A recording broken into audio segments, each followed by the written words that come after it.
이부 선생 그 묘지에 갔다 옵니다. 거기 뭐 아는 얼굴도 좀 있을 겁니다. 보시면. 근데 거기 이부 선생 그 책에 보면 제일 먼저 그 대역사라는 그런 부분에 보면 3000년의 적덕지가의 천지를 통한 여기 64페이지입니다. 3000년 적덕지가의 천지를 통한 제일 공로가 이르는 것은 신의 신께서 알려주셨다. 예. 아까처럼 네, 한 현 시대에 보면 신이 결국 성립돼서 이때 새로운 세상이 다 세워집니다. 크게는 신이 고해서 알려줬다. 그런 신께서 알려주셨다. 60년 정성스러운 공부의 거리를 붙잡고 출치의 일을 크게 나타내면서 위기 가르칩니다. 네. 그러니까 3천년과 60년 주기가 만나는 그 시점에서 내가 이부가 책을 썼다. 이 말이에요. 이게 대단한 말입니다. 사람이 이렇게 쓸데가 없잖아요. 그러니까 서문을 쓸 때 이렇게 써놓은 겁니다. 3천의 흐름과 60년 흐름에 만나는 지점에 내가 지금 이 책을 쓰고 있는 거다. 서문을 탁 써놓고. 얼마나 자신감이 있으니까. 나중에 보세요. 이게 어떻게 되는지. 이렇게 쓴 건데, 제가 볼 때는 이게 말 그대로 이건 인간이 쓸 수 있는 말은 아닙니다. 네.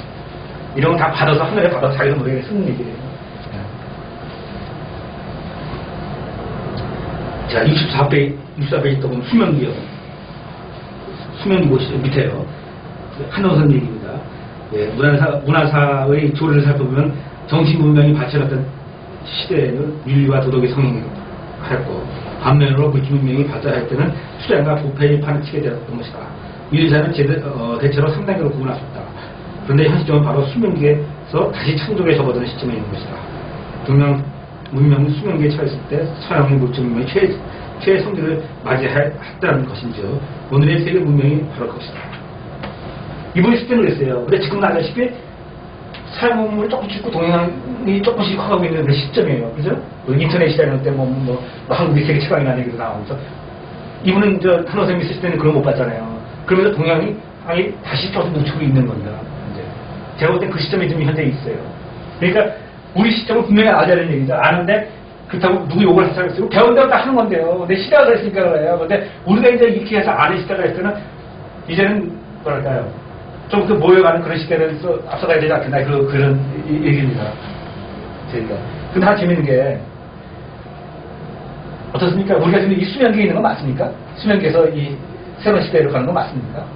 제가 볼 땐 그렇거든요. 근데 중국이 책에 뭐라 쓰는지 아십니까? 중국 사람들 책에는 지금이 제일 동양 문명에서 꽃피우는 시기다. 꽃피우고 있다 우리가 지금 이렇게 써 있어요. 왜 서양 문명가 접목해가지고 차근에 꽃피우는 그런 시대에 있다는 거죠. 하대국은 못하고 있습니다. 그 사람들은. 그러면서 뭐냐면 오행이 뭔지도 몰라요. 그 사람들은.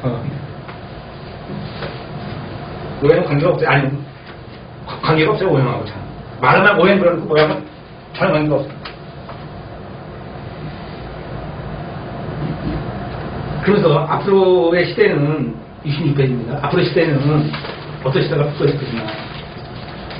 약간 3천년 이것이 그냥 중요한 큰 흐름입니다. 큰 3천년 흐름의 시점은 이렇게. 그렇지 않겠습니까? 이렇게. 그래서 정면 6천년으로 보는 거예요. 바뀌는 이 큰 흐름 시대인데 그러면 앞으로의 이제 이 사람이 일부가 태어난 데는 100년밖에 안 됩니다. 이제 3천년이 태어나서 이제 여기 이게 200년 됐어요. 200년. 이제 시작하는 겁니다. 이제 다성량이 다시 시작하는 세대인데 그분이 앞으로 시대는 어떻게 얘기하냐면 이렇게 했습니다. 66페이지요.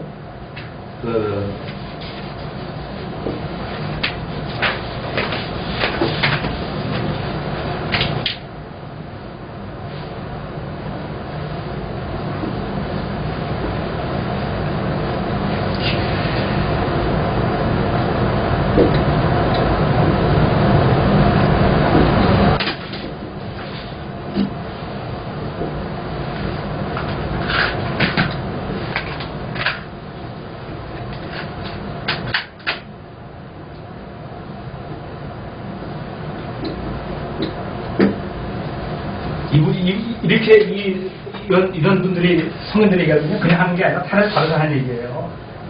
자, 선철시대 이전의 시대 때는 뭐냐면 책을 읽고 그 역을 배우는 그런 시대였다는 거예요. 예? 근데 앞으로 제가는 뭐냐면요. 이 국리 예? 한 이치를 국리하고 한 원료 국리하는 겁니다. 이치를 국리하고 수심 신체입니다. 하는 그런 시대가 이래요. 그래서 지금 보면은 또 하는 것이 한약이 지금 올라서고 있고요. 네? 앞으로는 원리올 두 가지를 한다는 겁니다.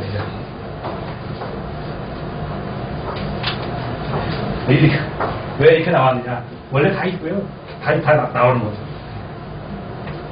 하나 시간이 하나 공간이잖아요. 예, 그러면서 뭐라고 얘기하냐면 67페이지에 단조. 그러면서요. 그 60페이지 위에부터 3000년. 예, 오거라 문왕 이후 3000년의 공업이 감박. 이루에서 이루어진지 누가 알았어요. 복희도 3000년에 문왕도가 나왔고 문왕도 3000년에 정형도가 나옴으로 인하여 천수상 물수정하는 우주의 변화, 우주의 원리는 변화의 모습을 노출하지 않을 수 없게 되었습니다. 황제 이후 5000년째 수십개 되었던 매경은 드디어 비문의 장막을 거두게 되었고 5분과 6기의 법칙은 드디어 상과수를 개발하는 역으로 등장하게 되었던 것이다. 밑에 19세기 후반기에는 하늘이 동무와 일부 같은 대처를 동반 이후에 확연한 단조의 세계라 할 것이다. 그 밑에 한번 신과운동 한번 보겠습니다. 68페이지 밑에요. 또 그래서 이 과학도는 어떻게 움직이냐면요. 양자역학은 의식과 물질의 사이에 다리를 놓은 셈이다. 의식과 물질의 관계라는 주제는 1979년 스페인의 코르도바에서 열린 과학과 의식이라는 제목의 심포지움을 계기로 양자역학을 하는 물리학자들의 연구 대상이 벗어나 여러 학문 분야에서 공통적인 관심의 대상으로 토의하기 시작했다. 이 심포지움은 프랑스의 국영문화방송이 여러 분야에 걸친 세계적인 석학들을 초청하여 주최하고 있어서 이때 처음으로 심리학, 물리학, 생물학, 의학, 철학 분야의 학자들이 한 자리에 모여 의식과 물질의 관계에 대한 진지한 토론을 벌였다. 이 심포지움 이후로 일단 과학자들의 마음과 물질이 서로 별개의 것이라는 이론적 사고에서 벗어나 마음과 물질이 서로 영향을 미치고 있다는 보고 보며 본격적으로 그 관계에 대한 연구를 진행하기 시작했다. 이게 1979년이네요. 이것이 어느 한 분야에 국한된 현상이 아니라 비슷한 시기에 여러 분야에서 걸쳐 동시다발적으로 일어나고 있는 현상임을 알게 되었다. 이들은 서로 연대감을 주면서 상황 교류를 하기 시작했는데 이들이 이러한 움직임을 곧 신과운동이라는 이름으로 얻게 되었다. 이렇게 서양도 이렇게 움직여가는 겁니다. 물질과 분야에서 하나를 뭉쳐서 같이 가고 있고요. 우리 역시 또 고전도 우리도 때가 돼가서 이렇게 나오고 있는 겁니다. 이게 결국은 이것이 다 하나로 모입니다. 지금 다 모입니다. 그런데 나는 왜 이러고 있냐? 아까 하시면 이거로 수입해서는 안 되는데 안 되냐 이거죠. 우리 자신에 나와야 되잖아요. 또 아까 카이로프라틱처럼 수입해가지고 또 다 안 되잖아요. 아마 모르죠. 또 혹시 아까 하는데 모르겠습니다. 그래도 또 선발 놓으시면 뭐하고 그래서 하게 하는데 결국 이게 하나 붙여놨고 이렇게 보는 거죠. 제가 보기에.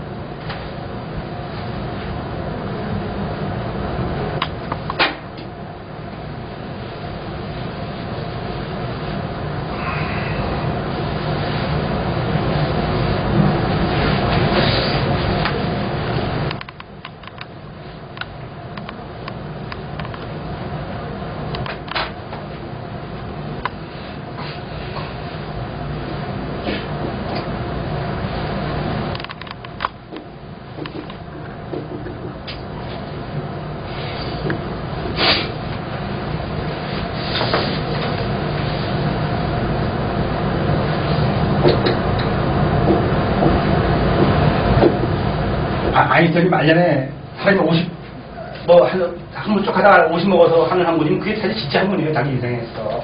마무리 짓는 진짜 학문이거든요. 아인슈타인이 한 50 넘어가면서 자기가 이 대통합 이론이라는 걸 만들기 시작했습니다. 하나의 그 과거에 접속까지 있던 과거를 하나로 탁 묻혀서 하나를 묶어볼까. 그걸 마지막으로 꿈꾸면서 했던 것이 대통합 이론입니다. 결과적으로는 실패했습니다. 이름만 내놓고 죽었고, 일부 조금 해놓고 죽었어요. 근데 자 보세요. 우리는 책을 뭐라고 하려면 믿겠습니다. 이렇게 하나로 이어서 쓰았습니까? 그러면서 이 과학이라는 건 뭐냐면요. 과학에서 뭐냐면 우리 과학에서 등급이 있을 거 아닙니까? 큰 학문, 작은 학문이 있을 거 아닙니까?